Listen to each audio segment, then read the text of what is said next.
आपल्या परिसरातील राजकीय, क्राईम व सामाजिक अपडेट जाणून घेण्यासाठी पाहत रहा स्टार वन न्यूज वर्तमान।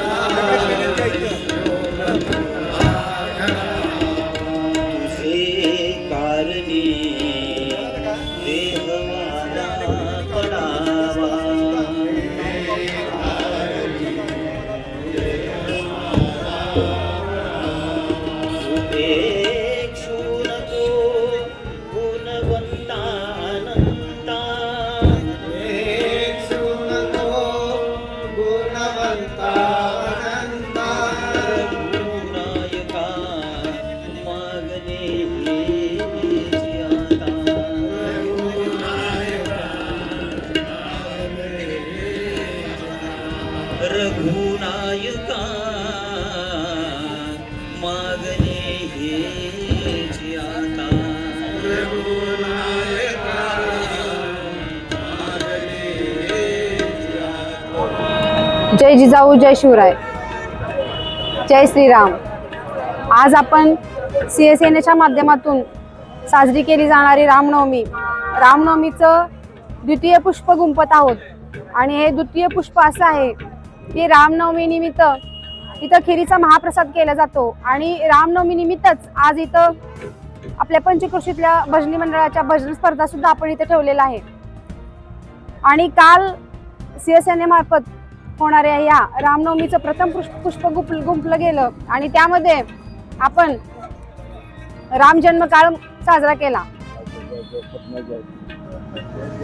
शिवसेना रामनवमीचा हा उपक्रम गेले 11 वर्ष साजरा करत आहे आणि हा उपक्रम साजरा करण्यामागं एकच अट्टहास असतो, आपला जो भक्तीचा वारसा आहे, आपला जो हिंदुत्वाचा वारसा आहे तो कुठेतरी लोप पावत जात असताना दिसत असतो। आणि तेच आपल्या तरुण पिढीमध्ये त्याची जागृती व्हावी, तरुण पिढीला आपल्या धर्माचे संस्कार, आपल्या धर्माचं आचरण याच्याविषयी जाणीव व्हावी, याची आवड निर्माण व्हावी, यासाठी हा उपक्रम साजरा केला जातो।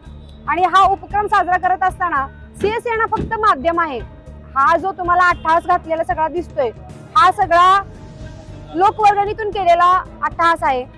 प्रत्येकाचा आशीर्वाद इथं लागलेला आहे, प्रत्येकाने याच्यात योगदान दिलेलं आहे। मग कुणी तणानं धनानं मनानं आज इथं स्पर्धेसाठी उपस्थित असणारे भजनी मंडळाचे स्पर्धक ते सुद्धा त्यांच्या मनानं त्यांच्या तणानं इथं यासाठी योगदान देत आहे। त्यांची सुद्धा भावना तीच आहे की बाबा कुठेतरी भक्तिमय वातावरण निर्माण व्हावं, कारण आज ही काळाची गरज आहे।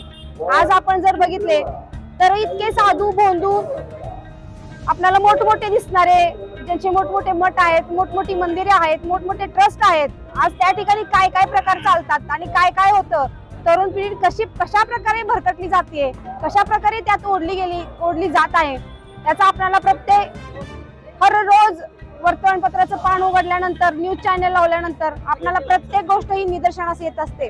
आणि त्याचाच एक परिहार म्हणून आपण हा उपक्रम करत असतो, जेणेकरून आज आपली तरुण पिढीमध्ये जागृती व्हावी, तरुण पिढीने तो वारसा पुढे चालवावा।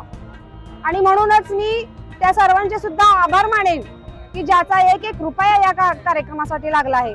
जसं म्हटलं जातं की जो दे उसका भी भला, जो ना दे उसका भी भला। पण आज मला या माध्यमातून सांगायचं आहे की लोक हो, भक्त हो, आज तुम्ही देताय म्हणून आम्ही आज हा कार्यक्रम साजरा करत असतो।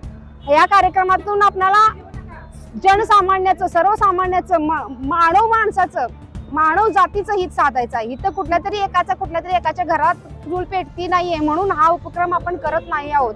आज पोट तिडकीनं सांगावं वाटतंय की मुलं भरकटत चालली आहे, तरुण पिढी भरकटलेली आहे आणि तरुण पिढीला चांगल्या मार्गावर आणायचं असेल तर हा एक अध्यात्माचा सुकर मार्ग आहे। माझ्या तरुण पिढीला सुद्धा आव्हान राहील की बाबांनो, खरं हात जोडून विनंती आहे तुम्हाला, आता तरी हो जागा, नाही तर पुढे आहेत जागा। आता जर जागा झालं नाही तर खरंच आपली तरुण पिढी उद्या फक्त मोबाईल धरून बसलेली दिसेल। आज आपलं बारकं बाळ जेवत नसलं तर आई त्याला पुढे मोबाईल टाकते। आमच्या वेळेस कदाचित आमची आई 4 शेंगा टाकत असेल, पुढं खुळकुळा वाजवत असेल, बैल दाखवत असेल, पण आज आमच्या पोरांना चित्रात बैल दाखवायची वेळ येणार आहे, कारण ते मोबाईल शिवाय काही बघणच झालंय। आज डिजिटल इंडियाच्या नावाखाली जो लहान मुलांच्या किंवा तरुण पिढीच्या हातात जो मोबाईल आलाय तो जर कुठं बाजूला करायचा असेल तर हा एकमेव अध्यात्माचा मार्ग आहे। त्यामुळं हा अध्यात्म मार्ग जपण्याचं काम शिवसेना करत असते, इथून पुढे करत राहील, एवढंच मला या माध्यमातून सांगायचं आहे. अशा बातम्या पाहण्यासाठी आमच्या चॅनेलला लाईक, शेअर, सबस्क्राईब करा.